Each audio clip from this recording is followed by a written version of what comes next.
Victor Wembanyama was supposed to be unstoppable, the alien, the most hyped prospect in NBA history. And for a season and a half, he was exactly that. A 7'4" skyscraper swatting shots at the rim and hitting step-back threes like a guard. But then, just as his rise was going supernova, it stopped. A blood clot ended his 2025 season early, and for the first time, the world realized the truth. The only thing that can stop the alien is his own body. Yet, that's what makes this story even more insane. Because if Wemby stays healthy, he isn't just the best prospect since LeBron. He might be the future of basketball itself, because even his floor is that of a Hall of Fame player. So imagine his ceiling.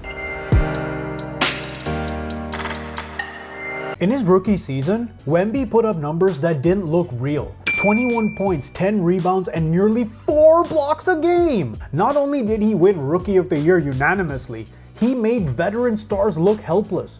Guards couldn't shoot over him, centers couldn't post him up, and forwards just couldn't get around him. He didn't just lead the league in blocks, he erased entire possessions.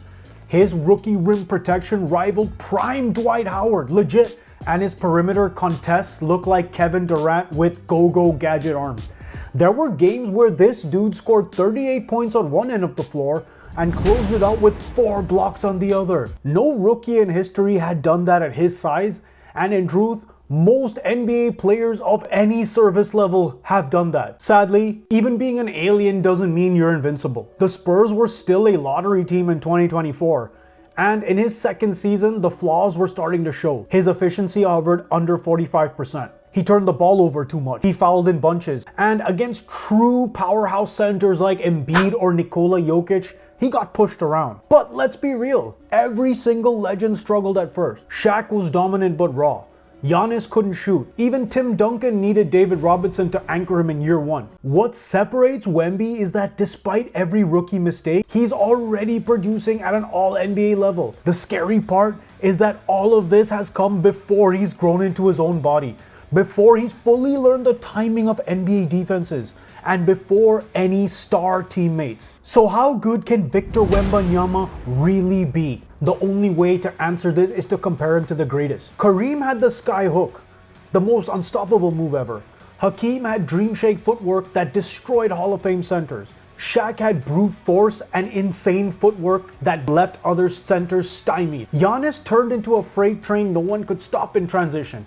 And Jokic is the smartest, most durable big man the game has ever seen. Wemby isn't identical to any of them, but he flashes fragments of all of them, but also adds his own element.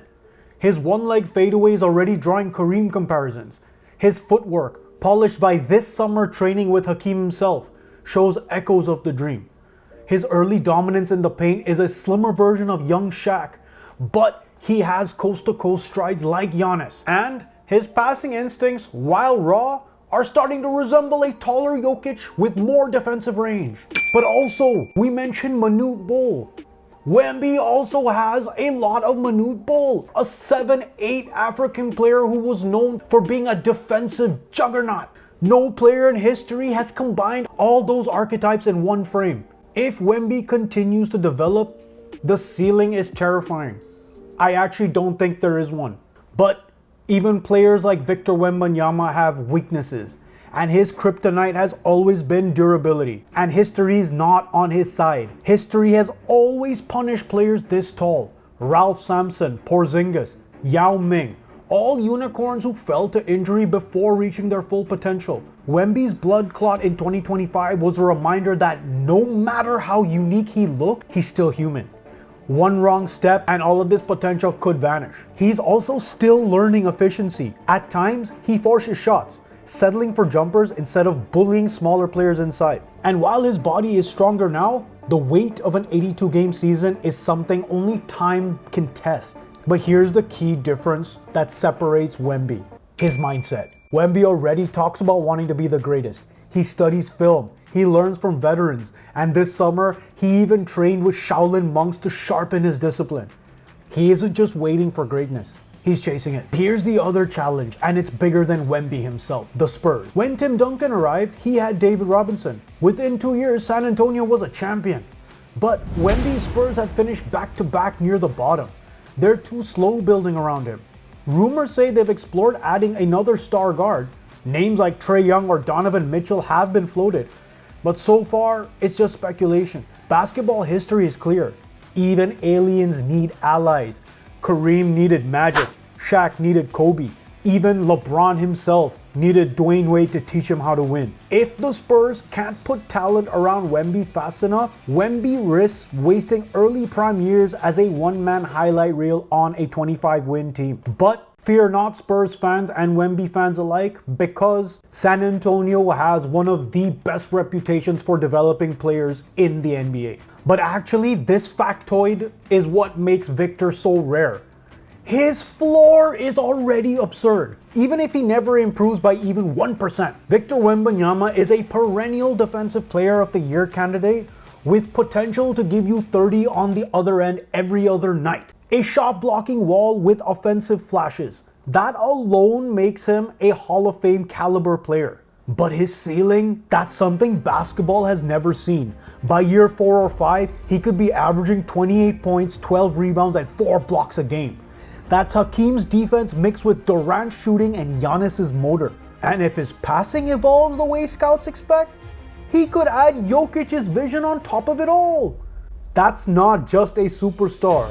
That's the blueprint for the most complete big man in NBA history. And again, we must emphasize, the real difference maker isn't that Wemby isn't just big, skilled, or flexible. He wants this. He talks openly about legacy, about chasing greatness. He spent his summers grinding instead of coasting when he easily could have. Eurobasket 2025 to continue to sharpen his toughness and skills against grown men. That's not a teenage superstar hoping to be good. That's a young giant demanding to be great. The NBA has seen freak athletes before, but rarely do freak athletes also have obsession. And in those rare cases, those players have gone on to become the greatest NBA players of all time.